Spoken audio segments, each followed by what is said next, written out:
वाले में सदस्य बोलना कहीं मंदिर चल रहा है, हम नहीं जा रहे यार, तुम हो आओ, ये जवाब मिले ना तो समझना ये दर्शन मोहिनी कर्म का बंध बांधने में लगातार लगा हुआ है। आज इसको अच्छी बात समझ में नहीं आ रही, ये आज अच्छा देख नहीं पा रहा है, कल ये अच्छा पा भी नहीं पाएगा। वे लोग जो बैठे हैं उन्होंने केवली का वर्णवाद किया, बंधु केवली का वर्णवाद किया। भगवान के बारे में कभी उल्टा सीधा मुंह से निकल गया होगा, जिनके पास शुद्ध चारित्र रहा होगा, चारित्र वालों की निंदा करी होगी, कर्म फल गया, फल करके बच्चों को बड़ा बुरा रोड में बनाया।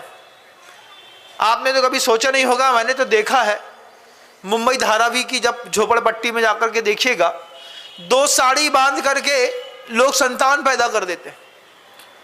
2 ट्रेनों के बीच के रास्ते में जो जगह है ना, स्पेस, उसमें 2 साड़ी बांध करके संतान पैदा कर देते हैं और फिका हुआ चावल खिला करके उनको बड़ा कर देते हैं।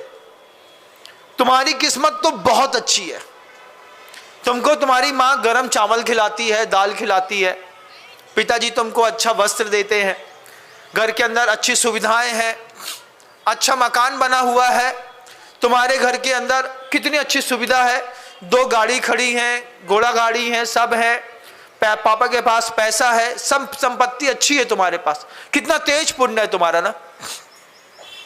सोचो अगर तुम वहां पैदा हुए होते, 2 साड़ी की आड़ में तुमको पैदा करके, और अगर रोज सुबह सुबह वो माँ सोचने जाती कि कहाँ पर इन लोग फेंकते हैं सामान, वहां से उठा करके भी लोग बड़े होते हैं, वहां से भी लोग पैदा होते हैं, बड़े होते हैं, खाते हैं, पीते हैं। आप कल्पना कर रहे होंगे तो बहुत अच्छी बात। उन लोगों ने क्या किया है, केवली का अवर्णवाद, केवली के अवर्णवाद, भगवान के बारे में उल्टा सीधा बोल करके बंद बांध लिया। फिर दूसरा श्रुत का अवर्णवाद, जिनवाणी में जो बात है नहीं वैसी बात अगर किसी ने गद्दी पर बैठ करके बोल दी तो उसकी भी अगली गति वही होती है।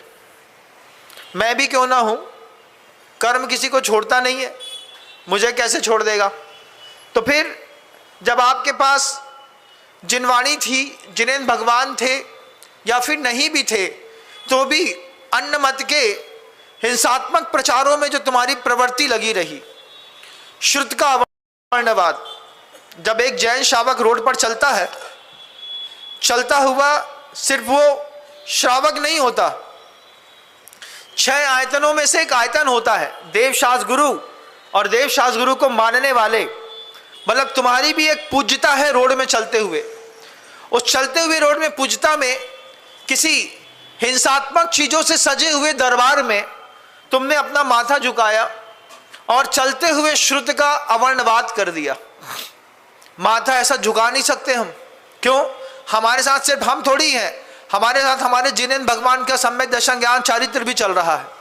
उनके ज्ञान की त्रिवेणी में हम जानते हैं कि जो लोग हिंसा करते हैं वो भगवान नहीं हो सकते, जो लोग भोग भोगते हैं वो त्यागी भगवान हो नहीं सकते। जिसकी तुम पूजा करते हो वो त्यागी है कि भोगी है, पहले तुम्हें निश्चित करना पड़ता है। अभी मैं जब ये लाल मंदिर में पीछे होकर के आया, बाबा मानभद्र की बड़ी पूजा होती है, अपने को तो बोलने का अधिकार है, बोल सकते हैं। एक बार सोचिएगा कि वो जो मानभद्र है वो त्यागी है कि भोगी है, एक बार सोचिएगा जरूर बस। जिसकी तुम रोज पूजा करते हो, बड़ा चढ़ावा चढ़ाते हो, बाबा की आरती उतारते हो, ये भी अवर्णवाद है जैन शासन के अंदर का।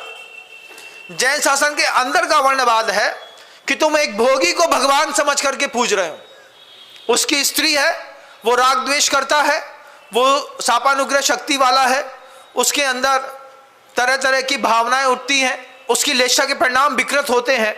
ऐसे विकृत लेशा वाले जीव को तुमने अर्घ चढ़ा करके समर्पित किया और एक टीका वहां का बढ़िया वाला लगा करके माथे में चले आए और धीरे से अपने ऐसा टीका निकाल के अपने बच्चे को लगा दे, ले बेटा तू भी लगा ले। हम भी क्यों, किसका? जिनेंद्र भगवान के तीर्थंकर परमेष्टि का चंदन तो लगाया नहीं, लेकिन किसी भोगी का तुमने चंदन जो माथे पर लगा करके शुद्ध का वर्णवाद किया है। आज कर लो, तुम्हें अच्छा लगेगा, क्योंकि तुम्हें कोई टोकेगा नहीं। कौन टोक सकता है? तुम तो अपने आप में डॉन हो, तुम्हारी मर्जी है, जहां जाओगे तुम्हारी मर्जी है, तुम नहीं जाओगे, बुलाने से तुम आओगे नहीं और भगाने से तुम निकलोगे नहीं, क्योंकि आप स्वतंत्र हैं।